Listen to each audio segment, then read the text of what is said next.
today's video, we will show you how to upload mineral oil tax information into Leon. This functionality works similarly to uploading country tax rates. It is available in the Ops section, under the Fuel Prices menu. The correct file must include columns MOT and VAT, and must be uploaded in the Upload Country's Tax Rate section.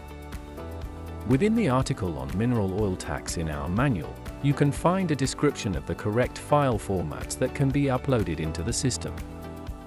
After uploading the file, a question mark will appear on the price list. When hovering over it, it will display information about tax, MOT and VAT.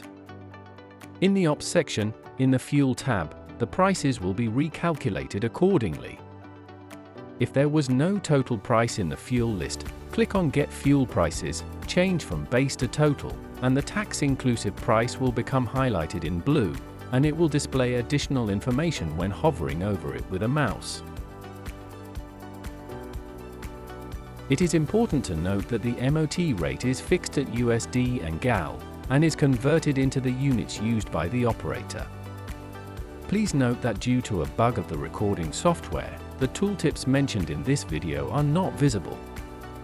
They will appear as normal when hovering a mouse over the described items when using Leon.